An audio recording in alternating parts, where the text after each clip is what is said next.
Welcome to USA Football's Coach and Coordinator Podcast, where top football coaches from around the country share their stories, philosophies, concepts, and strategies to help you get better on and off the field.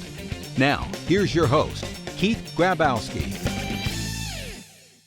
Hey, coaches, before we get going today, I just wanted to thank you for all you've been doing to support this podcast, and we have an incredible lineup coming up here.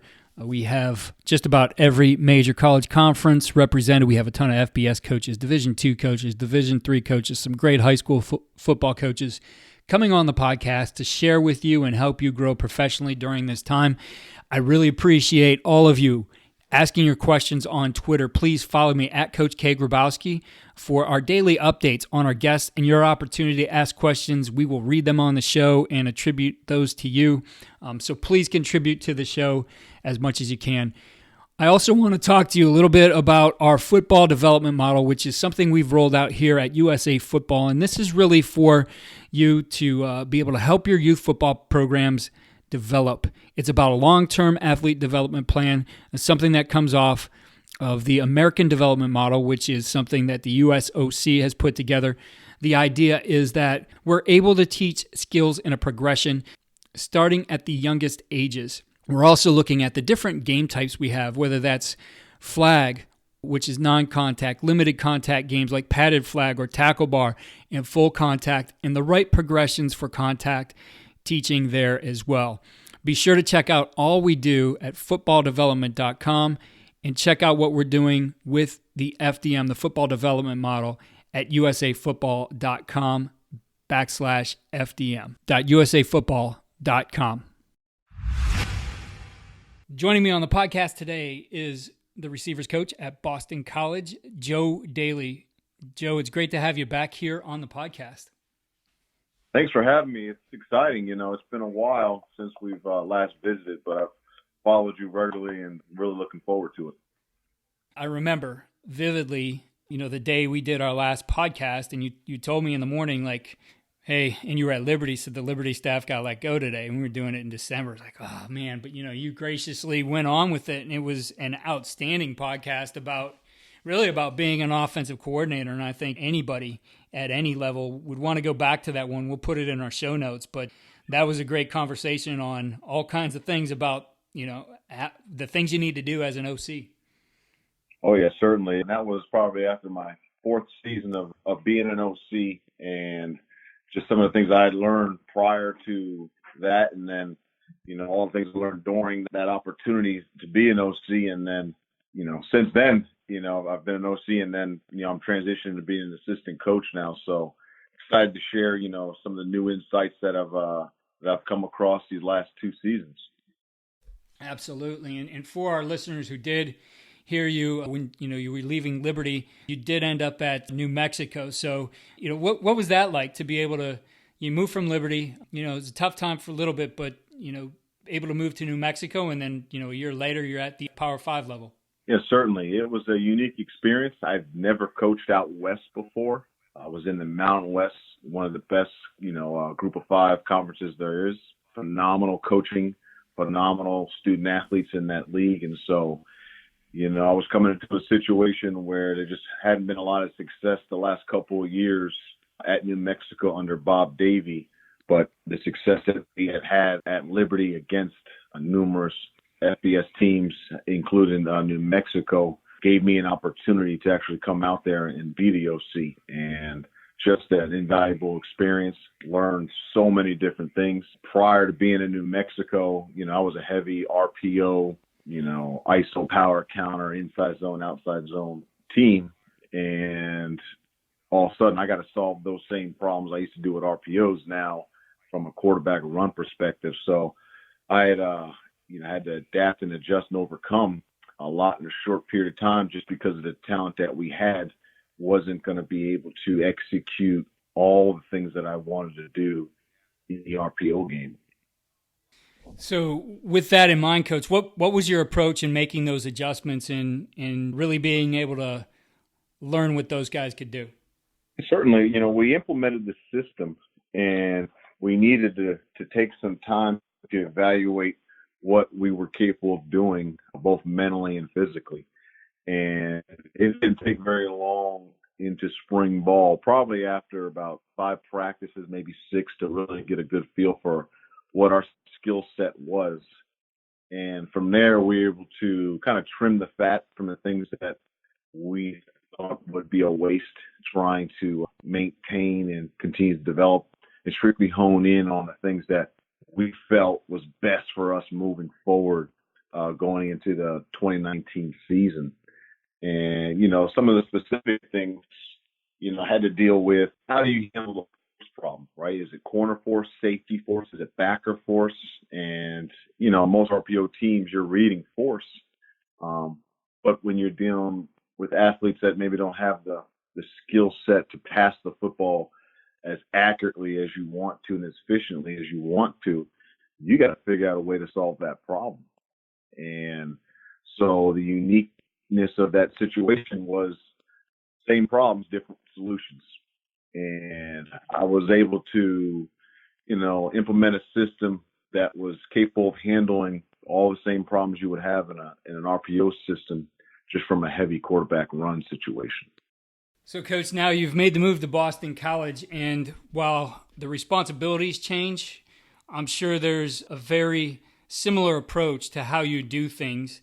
And for you, it's going to start with your room, right? So what are the things, you sit down with these guys, you talk to them about, this is what we're going to be. These are these are the characteristics I want to see. These are the things we're going to do. What are you communicating to the guys in your room?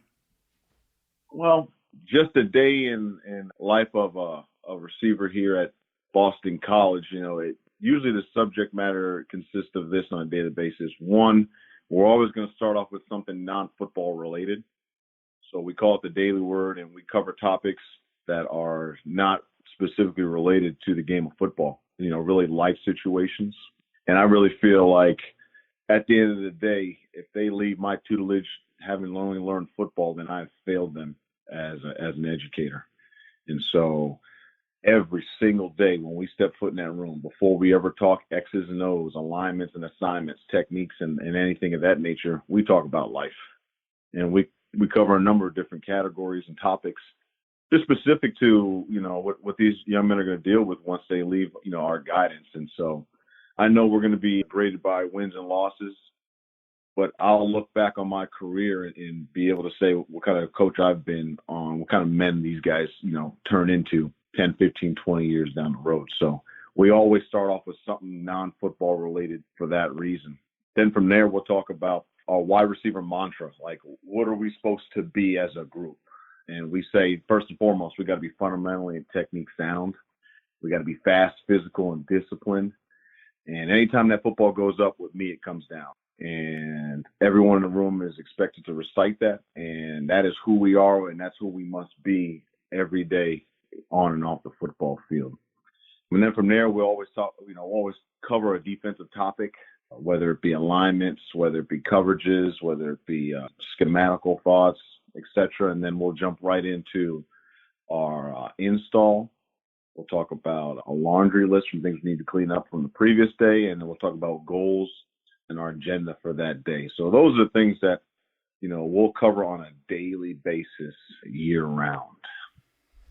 So from there, Coach, I know one of our listeners had a question about everyday drills, and that was Coach Houston from Austin, Texas. Want to know, what are your everyday drills? Yes, certainly. Well, at the end of the day, when it matters most, if you're not fundamentally technique sound on the biggest play of the football game, then you have no shot at all. And so my everyday drills always resort back to, the fundamentals and techniques that are needed when it matters most. So what are those things specifically? Specifically, the stance and start. And if you would turn on my indie tape, you will see us work some form or fashion of our stance and start every single day. It doesn't take a long time, but it's necessary for training the receivers, because any wasted movement at that position takes away from the timing and rhythm of the route, the timing and rhythm of the block and the duration of the block, etc. So we're always going to start with stance and start. From there, we'll talk about specifically the escapes, or what most people call releases. I think that that's important because, in crucial situations, you're probably going to get press man if it's third and anywhere from 1 to 6. And it depends on, obviously, the nature of the defense coordinator. But, press man is the one thing that you're going to get when it really matters most in certain situations, down and distance-wise. And so we have to be able to work our releases and win at the line of scrimmage. If you win at the line of scrimmage, then you got a much better chance to win at the top of the route and be successful. And then, at least to my, my very last point, is the top of the route, right? Like, how do we finish and complete the actual execution of the route? And with us at Boston College, we got 4 specific top of the route departures. And so those 3 areas are what we work on specifically every day. Now, you can also throw in the ball drills and finding the flight of the football from a number of different angles. But specifically the stance and start, the releases and escapes, and then the top of the route departures, in addition to some ball drills. I know I had a question from Andy Browning, who's from Louisville, Kentucky, and wanted to know, of those components, what would you say is the most important part of the route? You probably, if I can't say there's one specific area, because, without one component of the route, then there's no success. So that's why those EDDs are important to us. If you really had to put a finger on, the one area that we spend the most amount of time training, because there's so many different angles of departures, it will probably be the top of the route, because we don't run routes like everyone else in the country. How we run routes at Boston College is all about speed. So every single turn that we have, every cut, every break, so to speak, is done so with speed. There are no full foot cuts in our route running. And the main reason being is anytime you have full foot cuts where you have to go heel toe, heel toe, heel toe, and then change direction, you are now decreasing your speed and giving the defensive back an opportunity to now get in phase or gain leverage on your route. And so the top of the route for us at Boston College matters a great deal, because that's where we create separation and gain leverage. Also on the release, had a question on that from Steve Baudin-Distow from Montclair, Virginia. Wanted to know, on a wide receiver release, to false step, which he called a plyo step, or to not false step. And I think your answer, again, probably was speed. There's going to be some things that you believe in there, but what's your opinion on that? Well, I think most wideouts, if they're trying to win with speed and elusiveness, naturally they're going to get into a split foot position, or where you're almost square, where you're talking about false step. And that gives you the capability to give the illusion of going left or going right multiple times. And so in some situations, the plyo step or the false step is necessary if you are giving the receiver the freedom to get open however need be at the line of scrimmage. In other situations where there is a timing and rhythm component built into the route, the protection, and the quarterback's drop, there is no need whatsoever to get into a split foot position, because that decreases your opportunity to get to where you need to get on time and on rhythm. And it only hurts us up front in the protection game. And then you got your quarterback holding on to the football, that much longer. So there is a place for getting into a split foot position to where you can really be elusive and shake the defender and really lose them at the line of scrimmage. And there's places where that's not necessary, predicated on the timing and rhythm of the pass.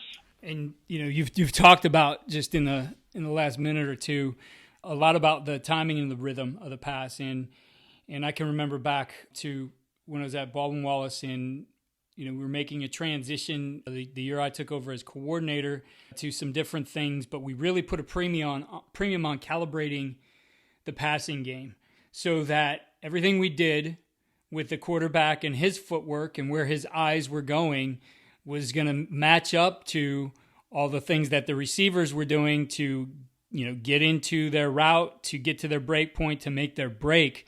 Because I think you'll agree with this. If those aren't calibrated well, those windows close and or they start to look different when you have that really leads to bad things quite a bit. So how do you guys go about making sure everything's calibrating with the quarterback? Well, I'd say this. You hit the nail on the head with the calibration of the concepts.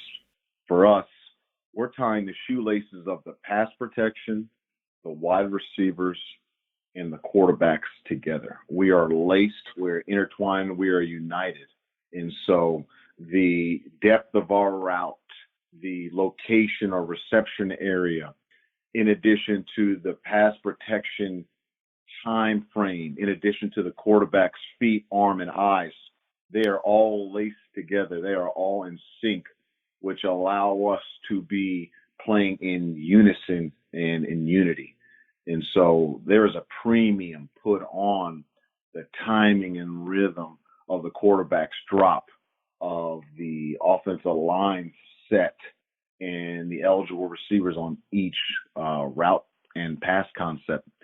Because at the end of the day, us being an NFL pro style West Coast / best of what's available and out there in college football offense, there has to be a timing mechanism built into those three areas of every pass concept. So, Coach, it's easy to calibrate those when you have off coverage or when you have a defender who consistently plays things the same way. I think you would agree the best defenders are going to come out there, with like a pitcher would, right? They're going to have their fastball, then they're going to have their curveball, they're going to have their changeup. They're going to be doing different things to your receivers to keep them from getting where they want to go and to mess up that calibration and timing. So, from your perspective, what are you putting in their toolbox to handle those different variations of coverage, whether that's going to be somebody who collisions and carries, spot droppers, a guy on the outside dealing with press, bail, all those kinds of different techniques that they're going to see? Yes, certainly. So you're talking about arming the receiver with the ammunition and tools needed to combat the different defenders and the techniques that they're gonna face. And so, there's two areas that I break down our releases or escapes into. You got finesse releases, and then you got combat releases, right? And so you don't have to really use the finesse and combat releases versus soften off coverage, right? It's just there. It's available. I'm accessible to getting to the stem of my route unimpeded. When I'm coming into a situation at the line of scrimmage where I am now in a finesse or combat position with a defender, I have to be able to execute the finesse moves or the combat moves in order for me to get to where I need to get to. And so we say here at Boston College, the single thread in our route running is to get us into a particular spot on the football field as fast as possible. And so executing both the finesse releases and the hand combat releases give us an opportunity to execute, that one goal. So your finesse releases, you got your true speed release where you're just hitting it with gas and trying to outrun them. You got, your single stick, your double sticks. You got your stutter releases where you stutter in or stutter out depending on leverage. You got your read releases where at the snap of the football, you step back and you read exactly what the defender's technique is. He a jump defender technique? Is he executing a read technique off of your release, etc.? So those are some of the finesse releases. And there's a couple more, but a lot of those, that are part of that menu take away from the timing and rhythm of what you're trying to do, unless you're giving the receiver the capability to just get open at the line of scrimmage. The hand combat release is a different deal. That's for those guys they're going to shoot high or low, and you got to be able to swat or rip and knock down the defender's hand so that you can get back on top or get to a certain spot unimpeded or restricted limitedly. So, those are two areas that, we focus on a daily basis in terms of releases with defenders that are immediately impeding my route. When you're looking at that from week to week, you're going to certainly present those to your players. How much of that scouting report are you counting on them to, I guess, come up with some answers of their own and look at it and talk to you about what they think they could do best about that guy? Yeah, certainly. So there's two components built into the scouting report for an upcoming opponent. Specifically with our players, I'm going to have a detailed evaluation written on each guy that we're going to go against on the perimeter and in the slot. And then I'm going to ask our own receiving corps to do the same thing.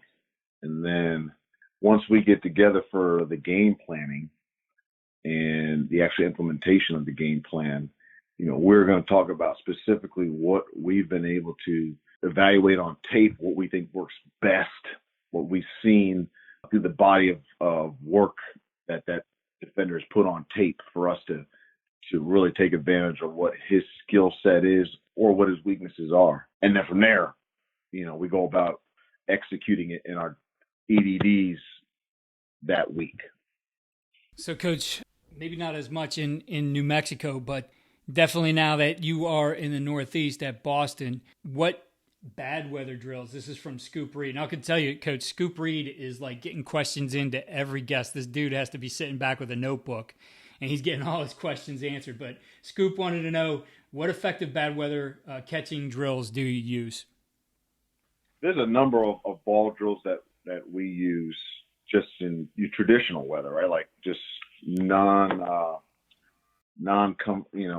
conflict conditions. Once you run into situations where you're going to be dealing with elements of wind, of rain, sun, that plays a big role. Some of these stadiums that you'll play in, are built in ways where the sun is going to be affecting the flight of the football and you being able to see it. Probably the best way to put it is we isolate these drills. So, your fade ball drills where it's over your shoulder or back shoulder. Is it a sideline toe tap with a high point or a sideline toe tap low point? A shallow cross where it's thrown out in front, thrown behind, a true post route, a slant, etc. We do all the same ball drills. The only thing that we try to do is change, what the condition of the football is in, right? So what are we talking about? The elements, right? So the rain, right? So we do wet ball drills, right? So we'll do all those same drills, the fades, the slants, the sideline toe taps, the shallow cross drills, post, etc., with a wet football. And trust me now, these things they are doused in the water now. Doused. So, and most of the time we use kicker balls because those are the best balls to really use for those drills. There's not a lot of thread or, grippable surface areas. And we really try to, make it as taxing and as difficult as possible. So there's certain times where, we can do drills in our indoor because of how it's situated. There's a real glass area it's heavy glass oriented. So certain times of the day, the sun has a unique glare. So we'll do some drills right on the hash or right on the numbers in that vicinity where when football's coming off the boundary and they have to find the flight of the football, even though there may be some sun coming in through that glass.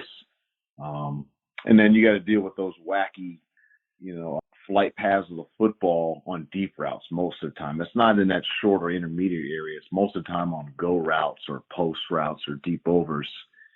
And we'll do a number of drills using the jugs where, we'll have the players positioned 20, 30 yards downfield and we'll position the football in the jugs machine in a fashion in which the ball is not going to come out in the most desirable fashion in terms of a spiral, but it's going to come out in a funky way in which you really got to track the flight of the football and make a decision on if you have to put your head down and relocate and really dig to find the flight of the football, or you got to be able to track the football, and you may be beating the football, and you have to slow down in order to get back in phase with the football. So there's a number of drills that we have and that we try to execute ever so often.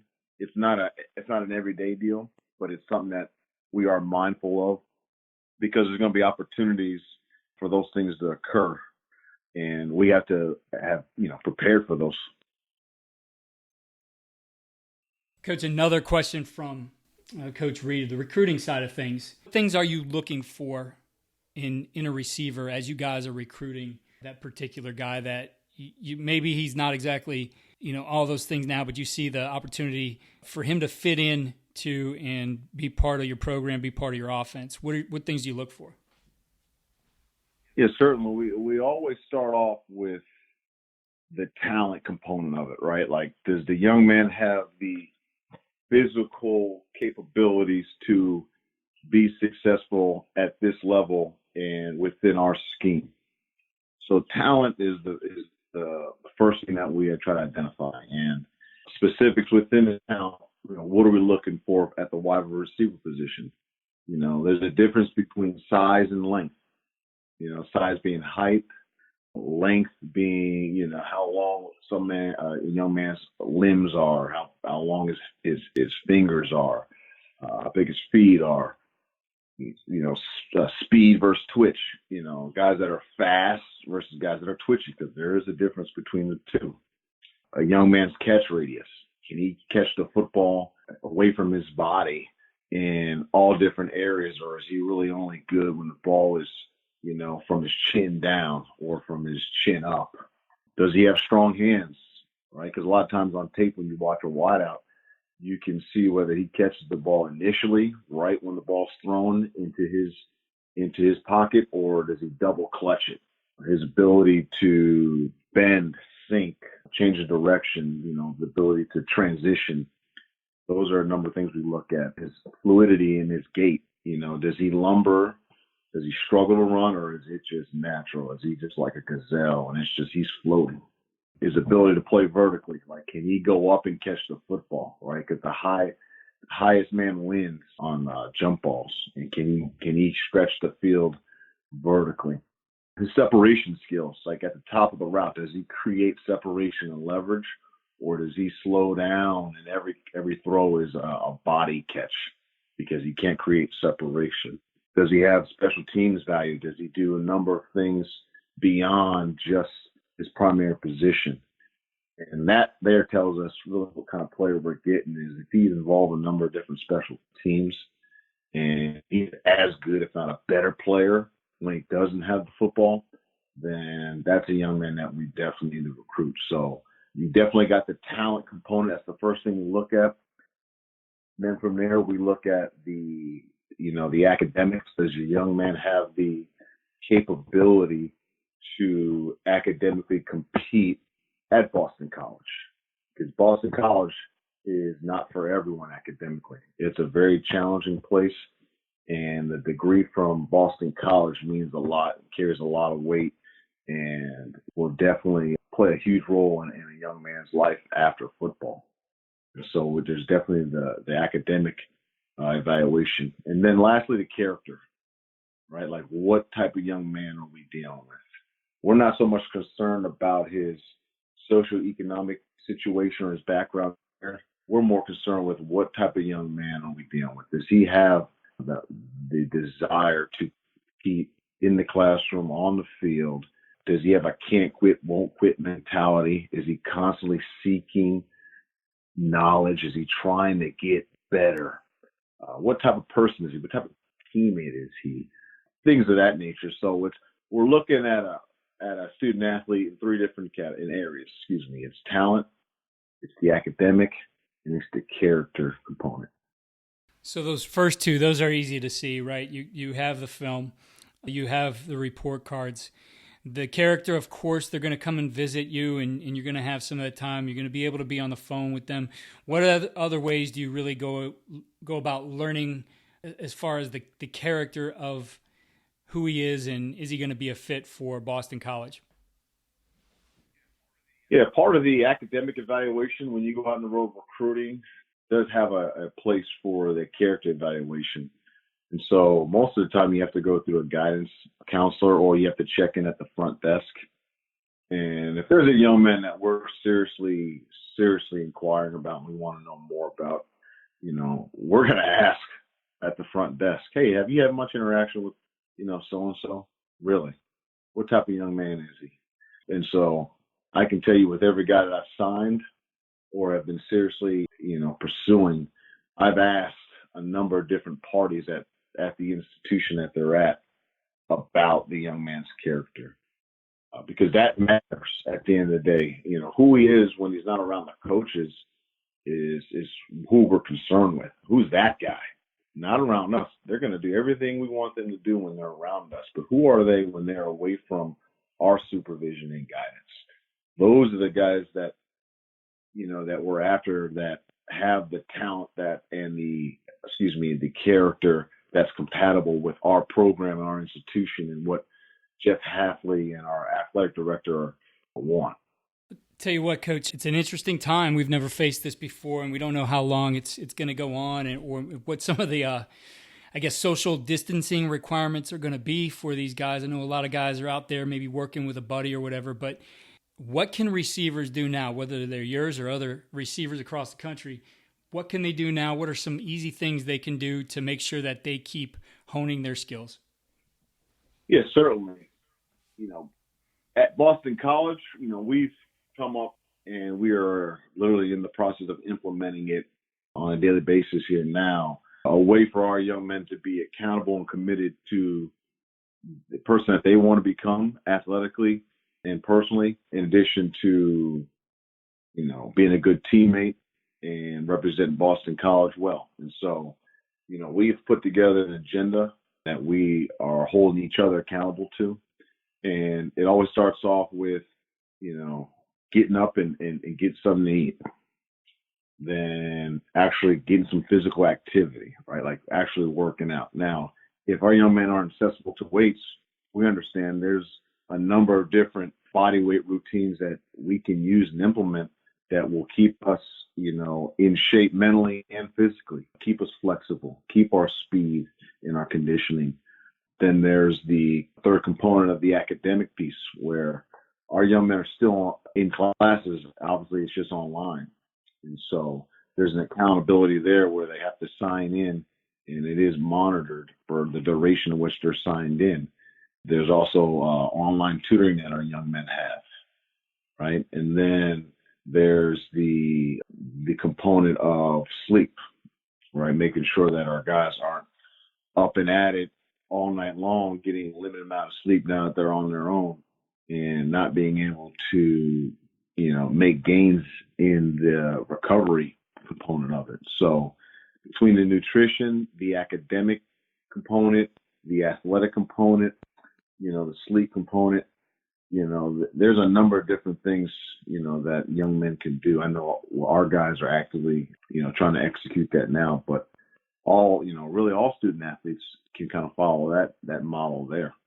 So, Coach, we know that the Boston College receivers, coached by Joe Dailey, are going to get a lot of attention to detail. They're really going to get coached up on the field. But with all the things you're doing as a coach, what's the one thing you feel is going to give your guys the winning edge here in 2020? Man, it's just like a can't quit, won't quit mentality. Like to always find an answer if there's a problem. And, we adhere to this term of Kaizen, which stands for constant, never-ending improvement. And every single day, finding a way to improve who we are, whether it's mentally, physically, spiritually, socially, but constantly seeking improvement in our daily lives. And that's all I'm asking from my guys. And I've asked my guys to hold me accountable to that. And if we relentlessly pursue that, there's an opportunity for us to be really, really good. Coach, where are your recruiting responsibilities in the country? Currently, my primary areas are Western Connecticut, Central and North Jersey, and then some of the other areas that I cover are South Carolina, and then I'm actively pursuing student athletes in Louisiana as well, and then national wide receivers. And for our coaches out there in those areas, or really if they have any questions for you, what's the best way to connect? You can definitely hit me on my Twitter handle, at Coach Dailey _A60. Coach, I really appreciate you taking the time again and talking ball with us and sharing with coaches. Thanks for having me, and as always, really appreciate what you do and for the game and us coaches and the fans and those alike.